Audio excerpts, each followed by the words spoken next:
बुधवार 7 मई 2025 को जनसुराज पार्टी के संस्थापक प्रशांत किशोर ने पूर्णिया जिले के अमौर विधानसभा क्षेत्र में उच्च विद्यालय मैदान पर एक विशाल जनसभा को संबोधित किया। इस सभा में लाखों की संख्या में ग्रामीणों ने हिस्सा लिया, जिसमें बिहार की सियासत में हलचल मच गई। प्रशांत किशोर ने अपने संबोधन में बिहार के विकास और जनता की समस्याओं पर जोर दिया। उन्होंने कहा, बिहार को देश के अग्रणी राज्यों में शामिल करने के लिए हमें शिक्षा, रोजगार और बुनियादी सुविधाओं पर ध्यान देना होगा। जनसुराज का लक्ष्य बिहार के हर बच्चे के भविष्य को सुरक्षित करना है। उन्होंने नीतीश कुमार सरकार पर निशाना साधते हुए कहा कि मुख्यमंत्री के अपने गांव कल्याण बिघा की स्थिति बिहार की बदहाली को दर्शाती है। प्रशांत किशोर ने वहां से शुरू होने वाले हस्ताक्षर अभियान का भी जिक्र किया, जिसका उद्देश्य जनता को जागरूक करना है। सभा में भारी भीड़ को देखकर प्रशांत किशोर ने उत्साह जताया और कहा, यह जनसैलाब दिखता है कि बिहार की जनता बदलाव चाहती है। हम 2025 के विधानसभा चुनाव में जनसुराज को मजबूत विकल्प बनाएंगे।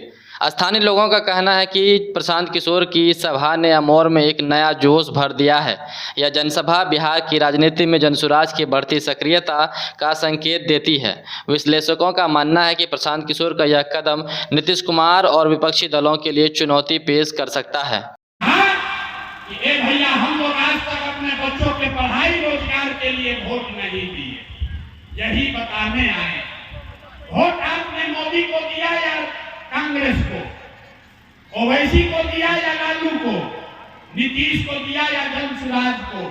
जिस बात के लिए भी आपने वोट दिया है वो आपको मिल रहा है। 5 किलो अनाज के लिए वोट दिए, अनाज मिल रहा है। हिंदू मुसलमान के लिए वोट दिए, मंदिर मस्जिद के लिए वोट दिए तो मंदिर बना है। आपने बिजली के लिए वोट दिया, बिजली आई है।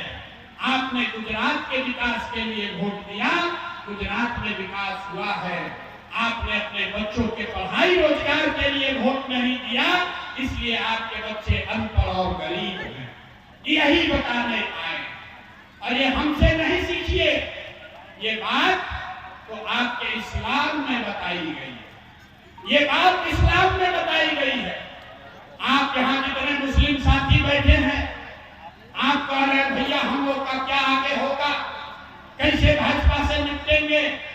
आप जरा सोचिए, जिस कौम का सबसे पवित्र ग्रंथ कुरान, कुरान का पहला शब्द है इकरा, मतलब पढ़ो। जिस कौम के सबसे पवित्र ग्रंथ का पहला शब्द है इकरा, वो कौम आज देश की सबसे अनपढ़ कौम है और आपको उसका कोई चिंता नहीं। अरे भाई, जब आपको अपने बच्चों की चिंता नहीं है तो दूसरा कोई आपके बच्चों की चिंता क्यों करेगा? क्यों करेगा आपके बच्चों की चिंता? आप कह रहे हैं कि भैया नेताओं ने हमारे साथ धोखा किया। मेरे भाई, जितने यहाँ मुस्लिम भाई बैठे हैं, बहनें बैठी हैं, आपके हदीस में ये बात लिखी गई है। हर मुसलमान का ये फर्ज है, अपने बच्चों के साथ आपको इंसाफ करना है। सही मुस्लिम, सही बुखारी में ये बात लिखा हुआ है कि हर मुसलमान का ये उनको ताकीद की गई है कि आपको अपने बच्चों को अच्छा नाम देना है, आपको अपने बच्चों की परवरिश अच्छी करनी है, लेकिन आपको अपने बच्चों की चिंता नहीं। आप तो लालू जी के चिंता में पड़े, आप ओवैसी जी के चिंता में पड़े हैं, मोदी कैसे हारेगा ये चिंता आपको है, लेकिन अपने बच्चों की चिंता नहीं है तो आपका दशा कैसे सुधरेगा? आप कह रहे हैं कि आज के जो हुक्मरान हैं, आज की जो सरकार है, वो ऐसे ऐसे कानून बना रहा है, वो सीए एनआरसी लाकर आपको परेशान किया, अभी वक्त का कानून बनाकर परेशान कर रहा है। आप कह रहे हैं ये लोग जालिम लोग हैं, इन्होंने हमारे साथ विश्वासघात किया है। तो इस्लाम को जानने वाले लोग जरा बताइए, पैगंबर साहब ने क्या बताया कि जिस कौम को अपने रहनुमाओं की समझ न हो, उसके ऊपर जालिम हुक्मरानों को मुसल्लत कर दिया जाता है। ये हम नहीं बोल रहे हैं, ये बात पैगंबर साहब ने कही है। पूरा इसको पढ़िए। उन्होंने कहा कि जालिम हुक्मरान आप पर तब मुसल्लत किए जाएंगे जब आप गलत रहनुमाओं को चुनोगे। 30 बरस से आपने जो रास्ता इस्लाम में बताया गया, अपने बच्चों की चिंता छोड़ के इस्लाम में बताए हुए रास्ते को छोड़कर लालू, नीतीश और भाजपा की लड़ाई में आप पड़े हैं, तो आपके ऊपर के हुक्मरान जालिम नहीं होंगे तो क्या होगा? ये बात तो आपको पहले से बताई गई है।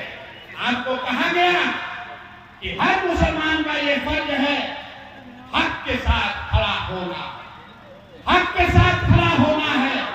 लेकिन यहाँ बैठे जितने मुसलमान हैं, आपके मुंह पर कह रहे हैं, ज्यादातर मुसलमान हक की चिंता नहीं कर रहे हैं, आप तादाद की चिंता कर रहे हैं। आप जोड़ते हैं कि कौन भाजपा को हराएगा, तादाद किसके साथ है। जो भाजपा को हराएगा, अगर वो बातिल भी है तो भी आप उसके साथ खड़ा होने को तैयार हैं, तो आपकी दुर्दशा नहीं होगी तो किसकी दुर्दशा होगी? यही बात बताने आए। आपको प्रशांत किशोर की रहनुमाई नहीं चाहिए। जो इस्लाम में धार्मिक, सामाजिक, राजनीतिक जीवन के लिए जो रास्ता बताया गया है, अगर आप उसको अपनाइएगा, अपने आप आपका जीवन में सुधार होगा। और जितने लोग यहाँ समझ रहे हैं कि बात सब तो ठीक है, हम लोग भाजपा को कैसे हराएंगे, तो हम आपको एक फार्मूला दे देते हैं। एक फार्मूला याद रखिए और आपको पता चलेगा कि ये जन सुराज का फार्मूला कैसे आप इसका इस्तेमाल करके भाजपा को हरा सकते हैं। पूरे देश में आपको लोग आकर बता रहे हैं कि सारा हिंदू भाजपाई हो गया, सब मुसलमान एकजुट हो जाइए। ओवैसी साहब आकर कह रहे हैं कि सारे मुसलमान एक हो जाओ, आपके साथ धोखा हो रहा है, आप अपना रहनुमा खड़ा कीजिए। हम आपको बता रहे हैं वो रास्ता ठीक नहीं है, हम आपको जीतने का रास्ता बता रहे हैं। जब भी आपको लगे इस देश का सारा हिंदू मुसलमान विरोधी है या भाजपाई है, तो इस आंकड़े को याद रखिए। इस देश में 80% हिंदू रहते हैं। इस देश में 80% आबादी हिंदुओं की है और भाजपा को वोट मिला है 35%। 80% आबादी वाले हिंदुओं के समाज में भाजपा को 35% वोट मिला है। इसका मतलब है कि आज भी आधे से ज्यादा हिंदू भाजपा को वोट नहीं करता है। आपको तय इतना ही करना है, आपको पहचानना है कि वो कौन हिंदू हैं जो विचारधारा के आधार पर भाजपा से लड़ाई लड़ रहे हैं। हम आपको बता रहे हैं, जो हिंदू गांधी को मानने वाले हैं, जिनका गांधी के विचारधारा में यकीन है, वो किसी जाति के हिंदू हो, वो भाजपा को वोट नहीं करते। जो हिंदू बाबा साहब अंबेडकर को मानने वाले हैं, वो भी भाजपा को वोट नहीं करते हैं।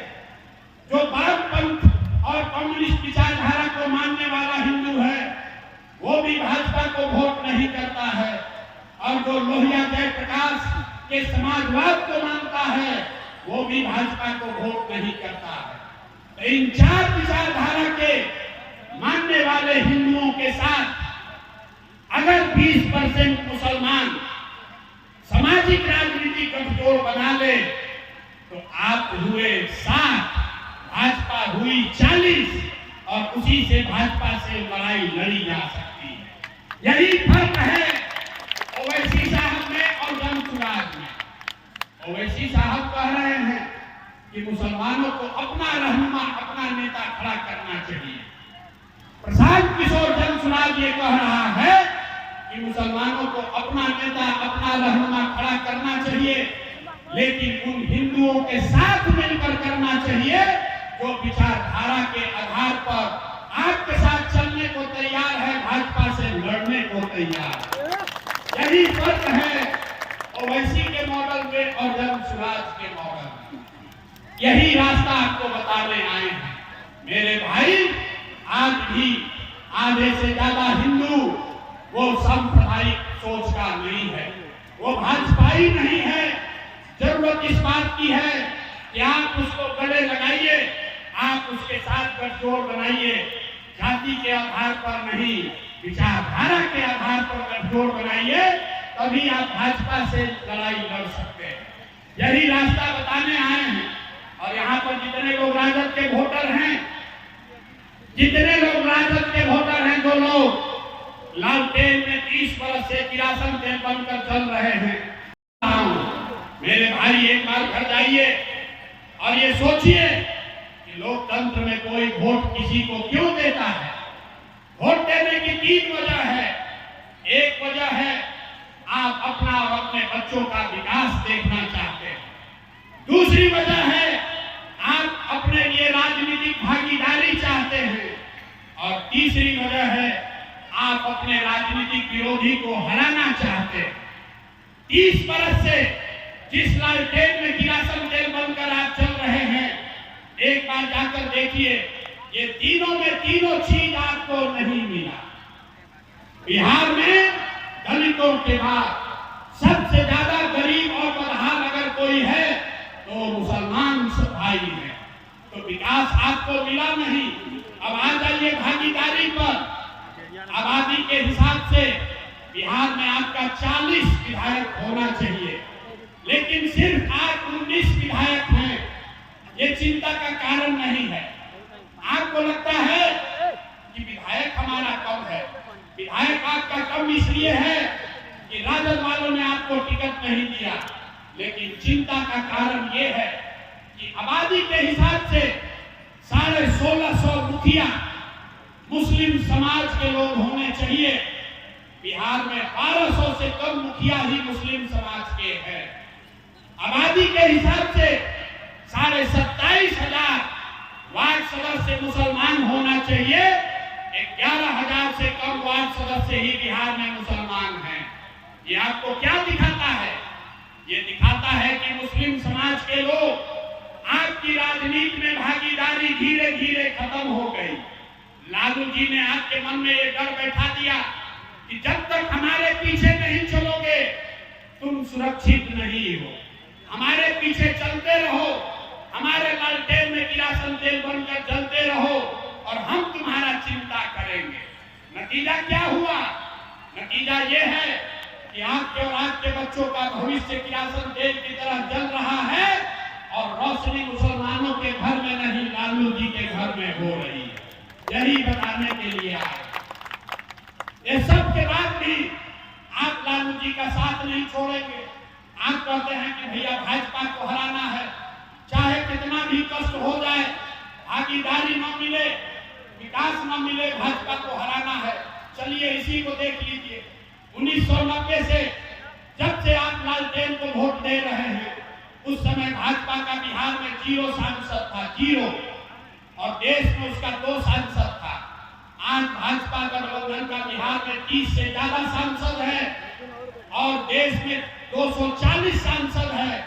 तो मेरे भाई, विकास आपको मिला नहीं, भागीदारी आपको दिया नहीं और आप भाजपा को हरा पाए नहीं, लेकिन आप जो हैं वो रास्ता बदलने को तैयार नहीं है। तो अब आपके पास ऊपर वाले ने ये रास्ता भेजा है, एक नया विकल्प भेजा है जिसका नाम है जन चुनाव। इससे जुड़िए।